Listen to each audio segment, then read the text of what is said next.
Good morning. My name is Michael Jones. I'm the president of TMA BlueTech.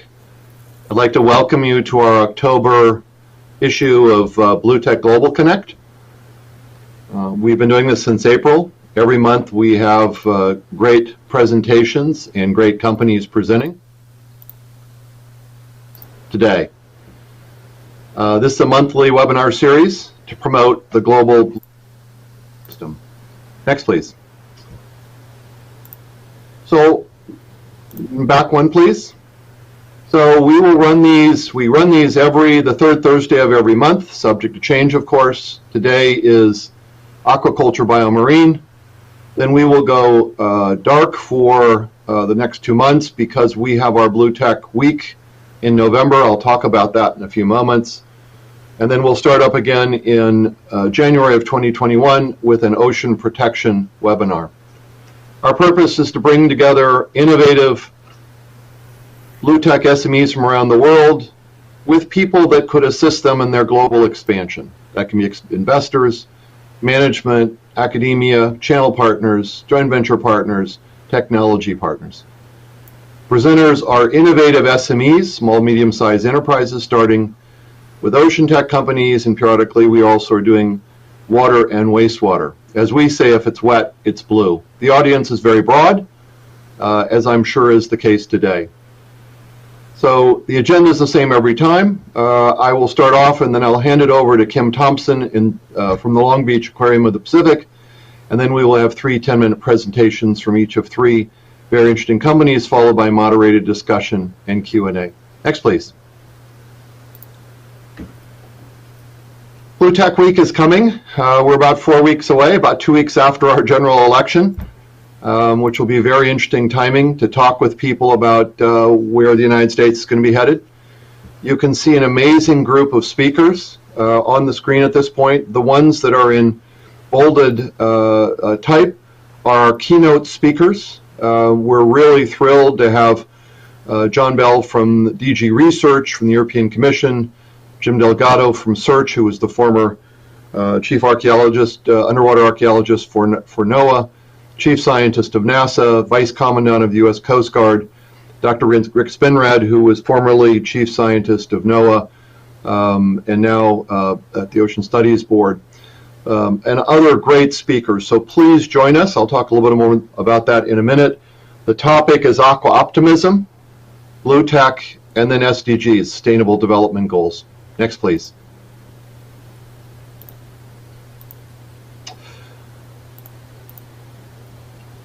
I think we may have skipped one. All right. So BlueTech Week information. You can see on Monday is our BlueTech Cluster Day.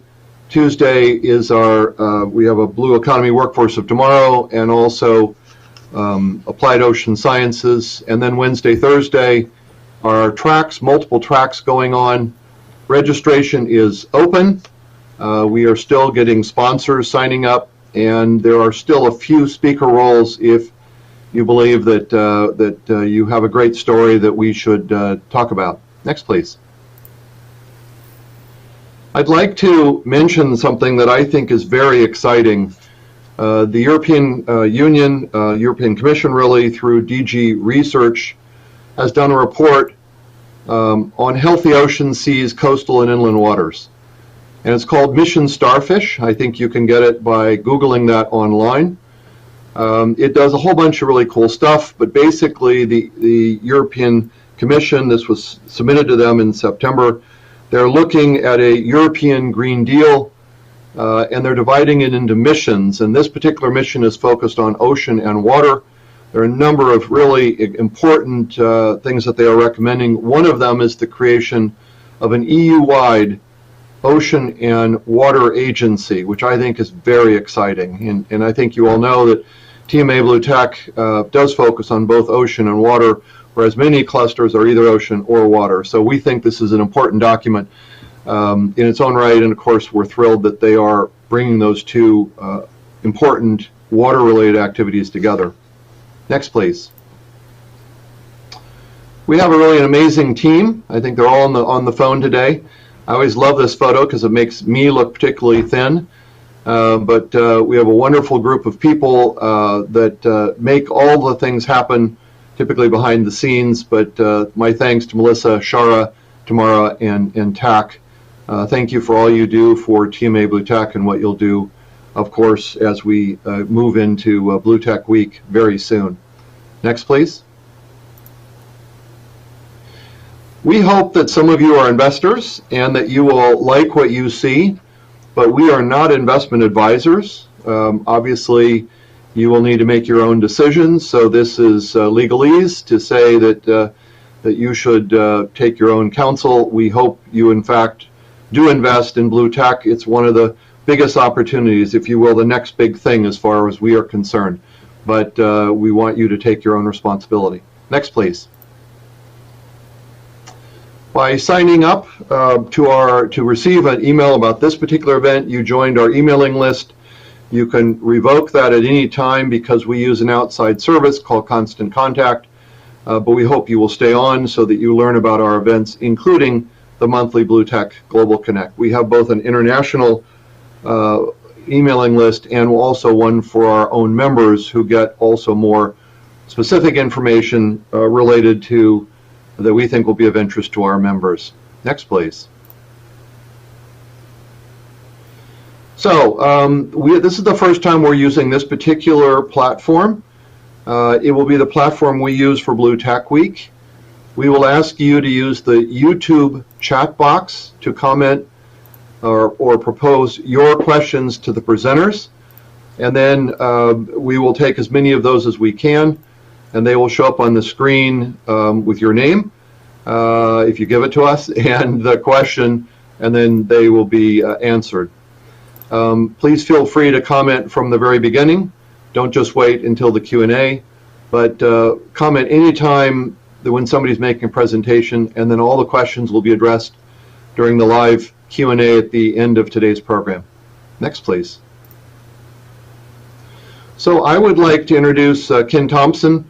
We have been working with the Aquarium of the Pacific for really many years. Jerry Schubel, who is recently retired, is one of my favorite people, a real mover and shaker in the industry, you know, and has been very valuable nationally and, of course, the state of California in promoting both aquaculture and understanding of the ocean. So, Kim, give my best to Jerry, and the floor is yours for the next 5 minutes. Wonderful. Thank you, Michael, and thank you to the team for having me, and thank you to all of you for tuning in. I'm going to try to make this very quick. So my name is Kim Thompson. I'm the director of the Aquarium of the Pacific's Seafood for the Future Conservation Program. Next slide, please. As Michael mentioned, we are a ocean conservation aquarium located in Long Beach, California. We are the 4th largest U.S. aquarium in terms of visitorship. We see about 1.7 million visitors annually. Of course, these are pre-COVID numbers, unfortunately. We are the most diverse aquarium in terms of our visitorship among U.S. aquariums. So more than half of our visitors identify as people of color, mainly from Hispanic and Cambodian communities. We also have African-American communities that visit us. And our virtual programming, as of 2020, we've seen so far 193,000 unique viewers. And our virtual programming includes K through 12 education, lectures and guest speakers, animal videos, virtual festivals, and adult education courses. Next slide, please.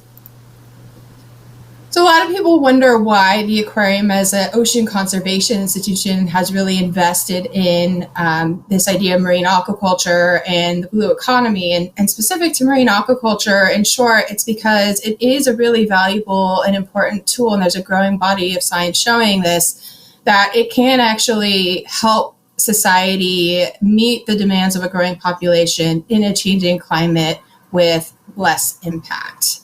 Next slide, please. So the ways that we do this are kind of 2 major buckets. The first is we facilitate and convene discussion and collaboration among diverse stakeholders, including the tech and innovative community, such as yourselves, around marine aquaculture and understanding the science, and then how we move forward with solutions. And then, of course, we connect the science and public audiences, of course, through our institution and exhibits, and then again, as I mentioned, some of those virtual programs.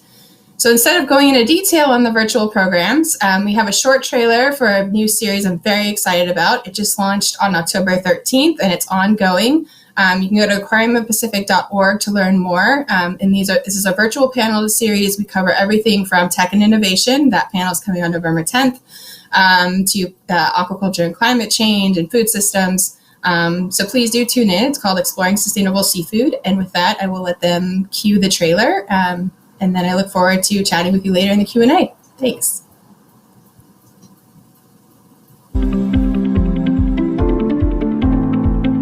When you look globally, seafood is so important to so many communities around the world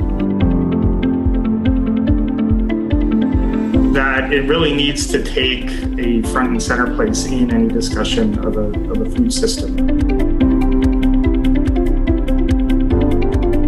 It's a very integrated global market, and so you kind of get this situation where if we release some pressure in one place, or maybe we reduce one problematic ingredient, some other industry might just be using it instead. So it's really not quite as simple as I think some people might think. We actually know a lot. We have a lot of models. We've done a lot of studies about where aquaculture can go. Planning ahead, we can put aquaculture in those places that are going to have the least environmental impact.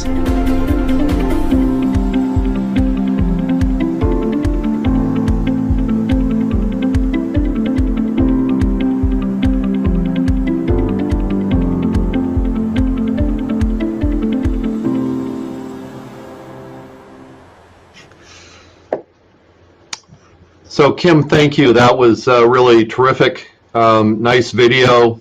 I think this whole issue is extraordinarily important. I know it's one that Jerry has worked on very hard, and thank you for your efforts as well. And so, as you said, you will be back to moderate the Q&A. It's really my pleasure just to tee up now 3 companies.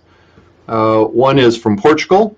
The second one started out in the Faroe Islands from Denmark, and also has an operation in Santa Barbara. We had a Norwegian company that last week was unable to participate after they originally thought they could. So we were thrilled that Ocean Rain was able to jump in. And then one of our member companies, BlueNalu, Sparos is a member of our partner cluster in Portugal, Formoseano. We obviously work very closely to find great companies around the world working with our partners. We typically we always start with the company that's furthest away, which will be Sparos. Each company will talk for 10 minutes. We try and hold them to that, and so we have plenty of time for Q&A.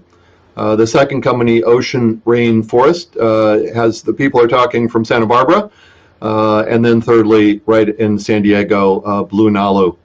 And we're thrilled that Greg Murphy will be with us. Greg was our executive director for several years and has gone over to one of our member companies. So 3 great companies that we think you will enjoy. So without any further ado, I'd like to introduce Sparos, and Luis Conceição will talk about what they are doing. So Luis, over to you.